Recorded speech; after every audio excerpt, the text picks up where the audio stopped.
Well, there are no survivors from a mid-air collision between a passenger jet and a Black Hawk military helicopter in the US.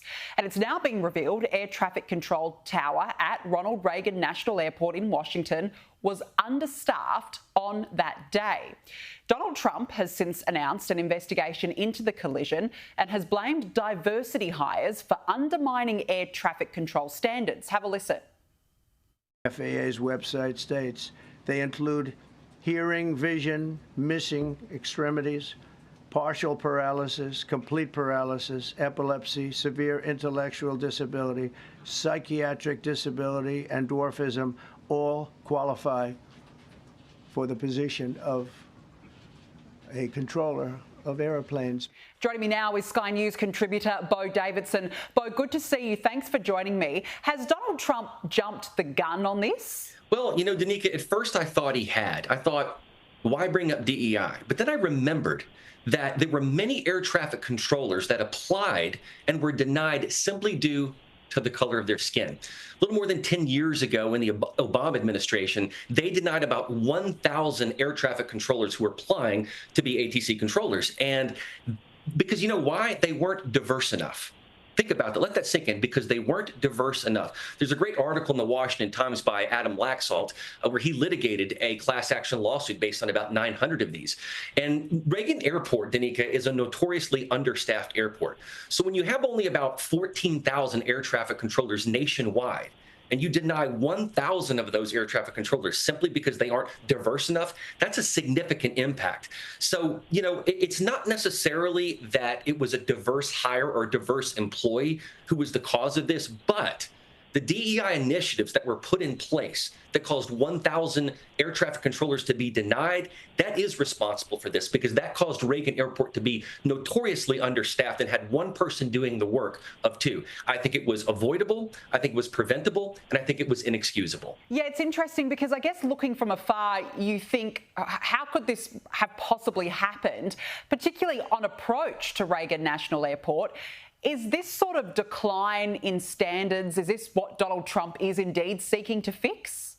I think so. I think, one, yes, it is a decay of professional standards, of course, especially in our government. Number two, though, I think these DEI initiatives that were at the FAA caused a dearth of capable, qualified employees.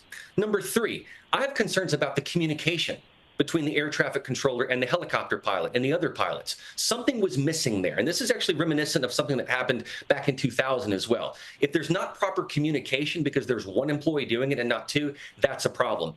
And, Reagan is one of the most congested airspaces in the United States. You have to think about military aircraft, civilian aircraft, domestic commercial aircraft. And you have some of the biggest leaders coming through there, presidential travel, congressional travel, diplomatic travel. This is why I find it inexcusable that this would happen at this particular airport. But once again, this is why Donald Trump brought it up. DEI initiatives, and especially even going back to the Obama administration, are largely what caused these dearths of qualified employees that otherwise would have been there and could have made this entirely preventable. Yeah, well, the investigation's going to be interesting. Now, let's move on, because Donald Trump's nominees for key roles, I've got to say, have performed outstanding once again at confirmation hearings this week, under questioning by unhinged Democrats. Have a look at this exchange between Trump's FBI director nominee, Kash Patel, and the Democrats. On Joe Pagg's podcast, he asked you, the Capitol Police in that fake January 6th committee, they didn't tell the truth, did they? Patel, no, not just them, many others. And lying under oath is a federal offense, and they should be investigated for it. Do you believe that about the police officers? That's a general statement and a mischaracterization of what I said. I encourage you to read the rest of the interview. This is why snippets of information are often misleading. Beau, I really like this guy. What have the hearings shown us so far? Well, number one, I think Kash is handling this brilliantly. He knows their game better than they do. And that's important, because here's why. When you're the director of the FBI, you've got to be able to spot BS like this. You've got to be able to spot turncoats and people who are weaponizing and politicizing the system. That's exactly why the FBI is in this trouble in the first place, and why a guy like Kash needs to take it over. But if you look at those who've been confirmed so far, Rubio, Ratcliffe, Hegseth, Duffy, Zeldin, Bessent, Noam, these are people who are already making a difference in this administration. And if you look at that press conference that Donald Trump just did on this airplane crash, Duffy and Hegseth were present.